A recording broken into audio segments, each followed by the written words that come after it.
वे Ahead Immigration Corporate Private Limited जो कि the Mall Road above Axis Bank Ferozepur ਵਿਖੇ ਸਥਿਤ ਹੈ। ਵੇ ਅहेड ਇਮੀਗ੍ਰੇਸ਼ਨ ਆਪਣੇ ਇਲਾਕੇ ਵਿੱਚ ਬਹੁਤ ਹੀ ਵਧੀਆ ਤਰੀਕੇ ਨਾਲ ਸਹੂਲਤਾਂ ਦੇ ਰਹੀ ਹੈ। ਇੱਥੇ study visa, PR, tourist visa ਅਤੇ ਹੋਰ ਵੱਖ-ਵੱਖ ਤਰੀਕੇ ਦੀਆਂ ਸਹੂਲਤਾਂ ਮੌਜੂਦ ਹਨ। ਇੱਥੋਂ ਦਾ ਸਟਾਫ ਹਮੇਸ਼ਾ ਹੀ ਬੱਚਿਆਂ ਨੂੰ ਗਾਈਡ ਕਰਨ ਲਈ ਤਿਆਰ ਰਹਿੰਦਾ ਹੈ। ਸਾਡੀ ਪੰਜਾਬ ਪੁਲਿਸ ਟੀਮ ਨੇ ਵੇ ਅहेड ਇਮੀਗ੍ਰੇਸ਼ਨ ਦਾ ਵਿਸ਼ੇਸ਼ ਦੌਰਾ ਕੀਤਾ। ਆਓ ਨਜ਼ਰ ਮਾਰਦੇ ਹਾਂ ਇਸ ਦੀਆਂ ਝਲਕੀਆਂ ਤੇ।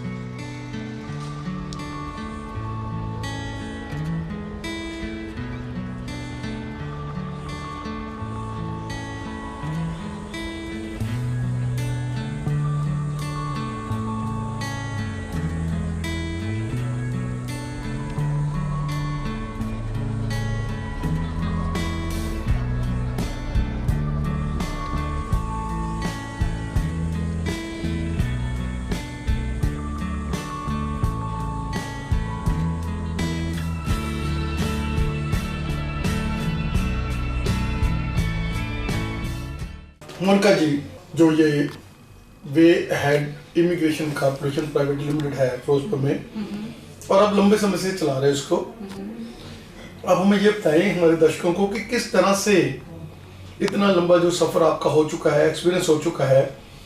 आज के युग में हर बंदा बाहर जाना चाहता है, जिसने जाना है, क्योंकि पेरेंट्स हैं जो वो बिल्कुल पेंडू माहौल भी है कई लोगों का, तो क्या चीज़ें वो ध्यान में रखें जब उन्होंने अपने मन में ये सोच लिया कि हमने जाना है बाहर।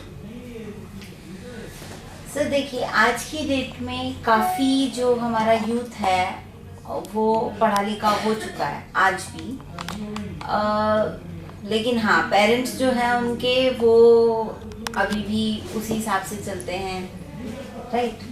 तो जब किसी बच्चे को आपने अपने बाहर भेजना है तो पहली चीज़ तो मैं हमेशा कहती हूँ कि आजकल इंटरनेट पे, गूगल पे आप कुछ भी सर्च कर सकते हो, किसी भी तरह की इंफॉर्मेशन ले सकते हो। तो बच्चे हर चीज़ की इंफॉर्मेशन लें, एजेंट के पास जाएं, काउंसलिंग लें, काउंसलिंग लेने के बाद जो उनको बताया गया है उसको एक बार गूगल पे वेरीफाई करें।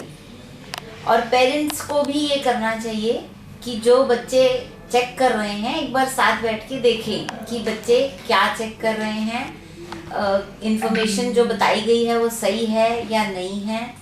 बिकॉज बहुत बार फंस जाते हैं पेरेंट्स जो हैं और बच्चे जो हैं, उनके पैसे फंस जाते हैं, टाइम खराब होता है।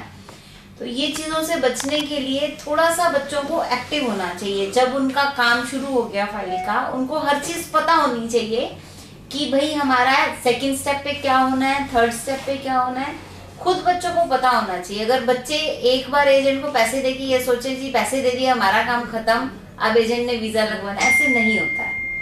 पेरेंट बच्चों की रिस्पॉन्सिबिलिटी है, जो आपके पैसे लगने हैं वो तो आपके लगने ही हैं, फीस भरनी है कॉलेज की तो भरनी ही है, लेकिन बच्चों की रिस्पॉन्सिबिलिटी है कि एक एक स्टेप को खुद ध्यान से फॉलो करें।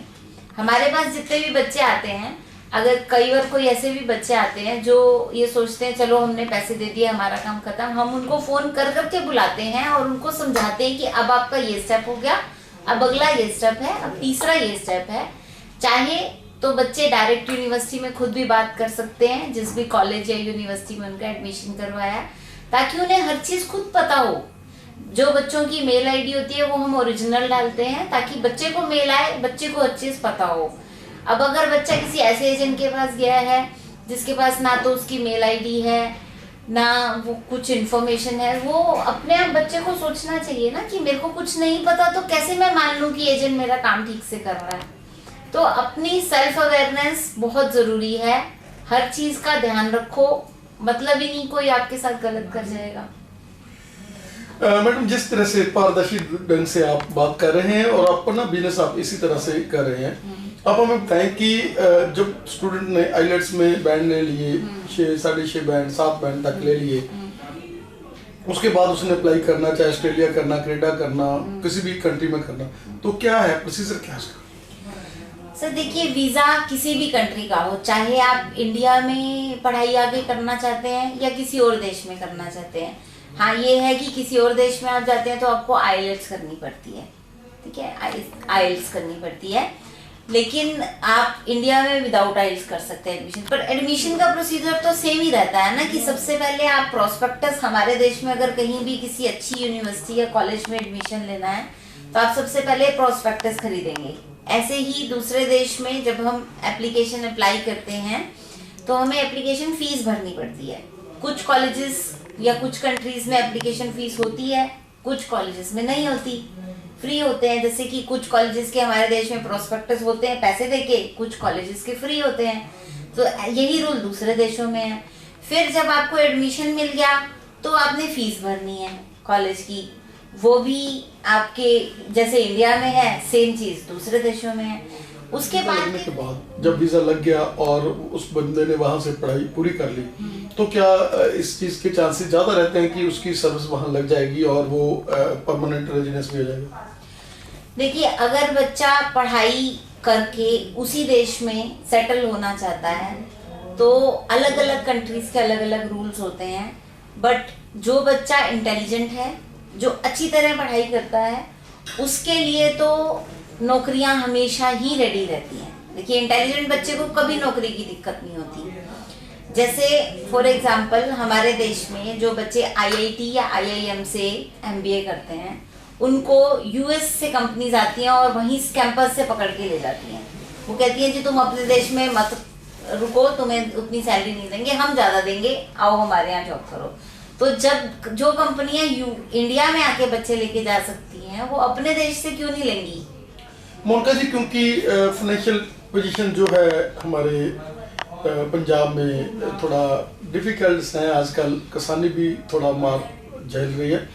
तो ऐसे बच्चों के लिए क्या वो पढ़ते पढ़ते ही साथ में मतलब 5-6 महीने के बाद कोई थोड़ा बहुत ऐसा काम कर सकते हैं, चाहे लेबरी करनी पड़ जाए, जिसके साथ उनका जो है खर्चा वगैरह निकलता रहे? देखिए सर, हमारे देश में ये रूल है इंडिया में कि अगर बच्चा पढ़ाई कर रहा है तो साथ में वो जॉब नहीं कर सकता। बट हमारे देश के अलावा कुछ 1-2 कंट्रीज और हैं, जैसे सिंगापुर, वहाँ भी रूल है कि आप पढ़ाई के साथ जॉब नहीं कर सकते। उसके अलावा जितनी भी कंट्रीज हैं, कनाडा हो गया, ऑस्ट्रेलिया हो गया, यूके हो गया, कि जितनी भी कंट्रीज है वहाँ पे गवर्नमेंट का ही रूल है कि बच्चा पढ़ाई के साथ साथ काम कर सकता है और अपना खर्चा बड़े आराम से निकाल सकता है। तो वो 20 घंटे आपको एक हफ्ते में 20 घंटे आपको पढ़ाई करवाते हैं और 20 घंटे ही आपको जॉब करने की परमिशन देते हैं। तो legally they are allowed to work, और वो जरूरत भी है बच्चे की, बच्चे का हक भी है और करनी भी चाहिए, उससे आपको एक्सपीरियंस भी मिलता है कि तो उसमें कोई परेशानी नहीं है। ओके, जैसे अभी आपका इतना लंबा एक्सपीरियंस हो चुका है और बाहर आपके सभी कंट्रीज में आपके जो वीज़ा जिन लोगों को आपने दिलाया है वो लोग जा चुके हैं, तो अगर कोई स्टूडेंट वीज़ा वगैरह लगाता है तो आपका यही नहीं है, जो आपका जैसे आपका नाम है कि वे हेड इमिग्रेशन, तो आप वहाँ तक भी उसका पीछा करते हैं और वहाँ पर भी आप उनको एक नेटवर्क, क्योंकि आपके साथ हज़ारों लोग अब जुड़े हुए हैं और वो वहाँ गए हुए हैं, तो लड़कियों के केस में हम लोग शाही होते हैं, हमारा जो पंजाब के लोग, तो उसमें आप लोग उसको यही नहीं बल्कि बाहर भी वैसा ही नेटवर्क दे देते हो कि वहाँ भी उनको लगता है कि नहीं हमारी मोनिका मैडम है, हमारे राहुल सर है, वो हमारे साथ ही। जी बिल्कुल। देखिए, जिन बच्चों के रिश्तेदार होते हैं बाहर, उन्हें तो कोई परेशानी नहीं होती। कई बार लड़कियां स्पेशली, अब उनको अगर कहीं किसी देश में जाना है तो उनको एक ऐसा घर चाहिए जिसमें लेडीज हों, वो ऐसे घर में नहीं रह सकती जिसमें जेंट्स ही खाली हों। तो उस केस में जो हमारे ऑलरेडी बच्चे गए हैं, हम उनसे बात, क्योंकि हमारी रेगुलर सबसे बात चलती है, तो वो हेल्प करते हैं, वो एयरपोर्ट से लेने भी आ जाते हैं और वो उनको अपने यहाँ भी रखते हैं, प्लस उनको घर भी लेके देते हैं। तो वो डिपेंड करता है, ज़्यादा बच्चों को इस हेल्प की ज़रूरत नहीं पड़ती, पर जिनको पड़ती है हम ज़रूर करते हैं। हम बच्चे को एंड तक कभी भी छोड़ते नहीं हैं जब तक बच्चा सेट ना हो जाए। मोनिका, जैसे आपका हेल्पलाइन ग्रुप बना हुआ है और आपके जितने भी लोग हैं वो आज तक आपके साथ अटैच हैं और नए नए रूल्स और कोई चीज़, कोई अचीवमेंट्स जो करते हैं वो आपके साथ शेयर करते रहते हैं, तो क्या ये भी कारण है कि आपका जो वे हेड इमिग्रेशन है वो दिन रात दिन की जो तरक्की कर रहा है और नए नए जो भी लेटेस्ट आता है वो आपके पास होता है? देखिए सर, वो एक कहावत है, जैसा कर्म करोगे वैसा फल मिलेगा, ठीक है। इंग्लिश में भी जीसस ने कहा है, what shall you soweth so shall you reap. So इसीलिए देखिए, शुरू से अगर आप ईमानदारी से चलेंगे, ठीक है, तो आपको हमेशा उस ईमानदारी का फल मिलेगा। अब जब आप ईमानदारी से चलेंगे तो बच्चे जब बाहर जाएंगे उन्हें पता चलेगा कि हाँ, हमें बिल्कुल सही तरीके से भेजा गया था, तो वो आपके साथ हमेशा जुड़े रहने की कोशिश करेंगे खुद ही, ठीक है। तो हम शुरू से ही हमेशा से क्लियर होके और पूरे प्रोसेस के साथ हमेशा काम करते हैं, तो बच्चे फिर एंड तक जुड़े रहते हैं। फिर और भी बच्चे आते हैं। एक बच्चे को आपने जेन्युइनली भेजा, दूसरा बच्चा जो कहीं से धोखा खा के आया है वो आएगा, उसको जब आप जेन्युइनली भेजोगे तो वो अपने साथ 10 को और लेके आएगा। तो ये नेटवर्क ऐसे ही चलता है। एक मुझे काफी अफसोस होता है, आजकल लोग ऐड करते हैं कि ये हमारा वीजा आया, कुछ लोग 10-10, 15-15 वीजा लगा देते हैं, ये हमारे वीजे आए, ठीक है। वीजा की एक पासपोर्ट हाथ में पकड़ के फोटो खींच के लगा देते हैं, जी हमारे वीजे आए, ठीक है। अगर आपका वीजा है और उनको देख के बच्चे उनके पास जाते हैं और फिर धोखा खाते हैं, ठीक है। तो अगर आपका वीजा आया है तो आप उसको, बच्चे को आप वीजा पकड़ाते हुए फोटो लो, वो आप अगर लोगों को दिखाना चाहते हो मार्केटिंग में, आप दिखाओ।